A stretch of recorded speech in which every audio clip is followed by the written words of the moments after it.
हाँ नमस्ते नीरज। सर। नमस्ते भैया। कैसे हो सर? मैं वैसा ही हूँ। तेरा तेरा चूरमा अभी तक आया नहीं। चूरमा लेके आएंगे सर इस बार। पिछली बार वो दिल्ली में चीनी वाला चूरमा था, आपको हरियाणा का वही देसी तो। घी और गुड़ वाला नहीं, मुझे खिलाएंगे। तेरी बाग के हाथ का चूरमा खाना है। पक्का सर। जी बताइए। बिल्कुल सर, हम भी अभी बाहर हैं जर्मनी में और ट्रेनिंग बहुत अच्छी चल रही है। इस बार मैं काफी कम कंपटीशन खेल रहा हूं क्योंकि बीच बीच में मुझे एक इंजरी हो रही है। पर अभी काफी बेटर है। अभी कुछ दिन पहले मैं फिनलैंड में कंपटीशन खेला था और वो काफी अच्छा रहा। और एक महीना है हमारे पास ओलंपिक्स के लिए और ट्रेनिंग बहुत बढ़िया चल रही है। कोशिश कर रहे हैं कि अपने आप को पूरा फिट करके जाएं पेरिस में और 100% दें सर अपनी कंट्री के लिए, क्योंकि 4 साल में आता है। मैं ये सभी एथलीट्स को ये बोलना चाहूंगा कि 4 साल में मौका मिलता है और अपने अंदर घुस के उस चीज को निकालें कि क्या वो चीज है जिससे हम अपना बेस्ट दे सकते हैं। क्योंकि मेरा टोक्यो मेरा पहला ओलंपिक्स था और पहले ओलंपिक्स में ही बहुत ही अच्छा रिजल्ट रहा, गोल्ड जीता देश के लिए।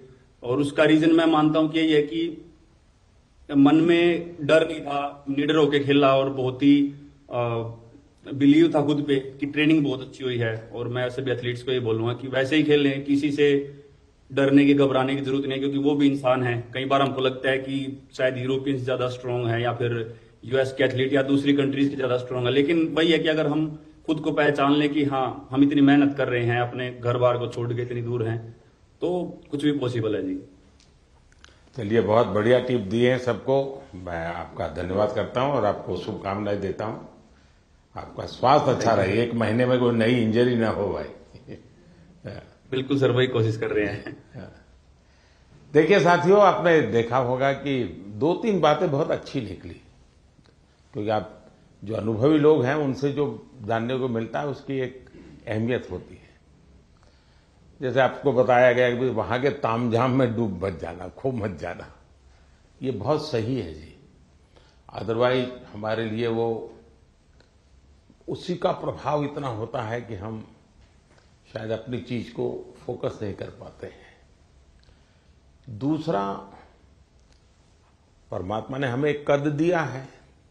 बाकी खिलाड़ी हमसे बड़े कद वाले होते हैं, लेकिन हम पक्का मान के चले, यहां कद का खेल नहीं है जी। यहां कौशल्य का खेल है, आपकी टैलेंट का खेल है।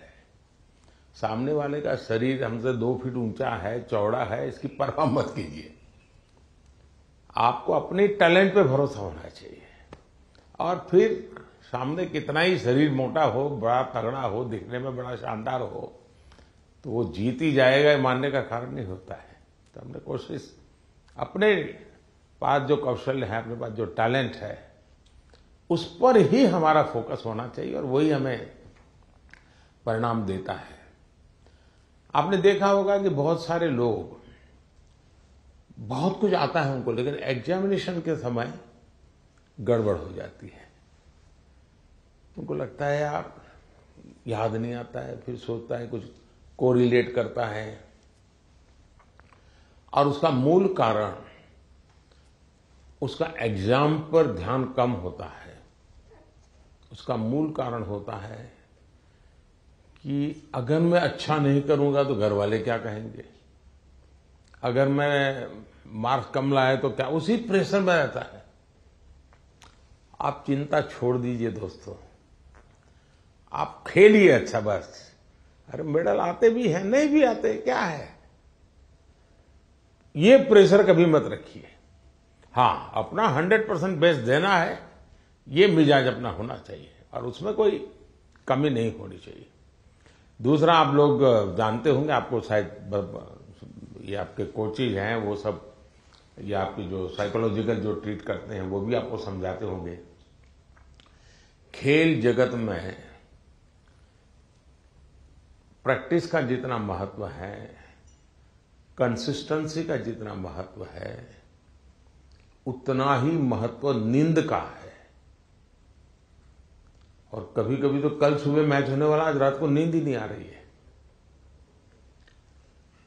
और शायद कोई और चीज हमें जितना नुकसान नहीं करती है, उससे ज्यादा नींद का अभाव नुकसान करती है। और आपको आश्चर्य होगा कि एक ऐसा प्रधानमंत्री है जो हमको सोने के लिए कह रहा है। लेकिन मैं आपसे आग्रह से कहूंगा, अच्छी नींद बहुत जरूरी है खेल जगत के लिए, किसी भी जीवन के हर चीज के लिए। और आजकल तो मेडिकल साइंस भी नींद पर बहुत बल दे रहा है कि आपकी नींद कितने समय की है, कितनी साउंड स्लीप है, इसका बड़ा महत्व माना जाता है। और नया मेडिकल साइंस में इन चीजों को बड़ा स्वीकार किया जा रहा है।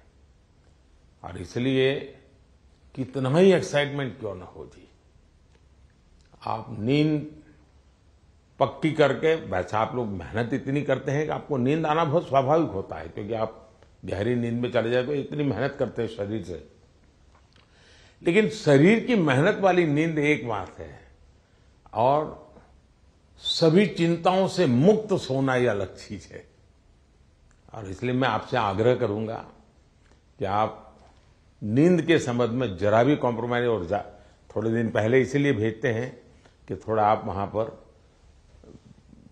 जेट लैग वगैरह समस्याओं से बच जाए, वहां थोड़ा कंफर्ट फील करें, और उसके बाद आप खेल के मैदान में उतरे तो आपको सुविधा रहे, इसलिए एक व्यवस्था सरकार करती है। खिलाड़ियों की सुविधा के लिए इस बार भी कुछ नई नई चीजें करने का प्रयास किया है, लेकिन फिर भी मैं कह नहीं सकता हूं कि हर एक को सब कुछ वहां सुविधाजनक होगा ही कि नहीं होगा, लेकिन कोशिश की है। इन दिनों हम वहां के जो भारतीय समुदाय है उनको भी जरा एक्टिवेट करते हैं, उनको मोबिलाइज करते हैं, जरा आप भी हमारे खिलाड़ियों के साथ जरा जुड़िए। कुछ डिसिप्लिन रहती है, इसलिए उतने तो निकट नहीं रह सकते, लेकिन फिर भी वो ख्याल रखते हैं, चिंता करते हैं। जिसका खेल पूरा हो जाता है उसकी तो भरपूर चिंता करते हैं। लेकिन हम कोशिश करते हैं कि एक प्रकार से आप लोगों के लिए कंफर्ट रहें, असुविधा ना हो, और आप लोग अच्छा परिणाम लेकर के आए। मेरी तरफ से आप लोगों को बहुत बहुत शुभकामनाएं हैं, और मैं आप लोगों का फिर से एक बार इंतजार करूंगा जब आप 11 अगस्त को तो सारा खेल पूरा होगा। आप में से लोग जल्दी आएंगे, ऐसा तो क्रम रहता है, लेकिन मैं कोशिश करूंगा कि 15 अगस्त को एक बार लाल किले पर जब कार्यक्रम होता है तो आप लोग भी उसमें उपस्थित रहें, ताकि देश देखेगा कि यहाँ से हमारे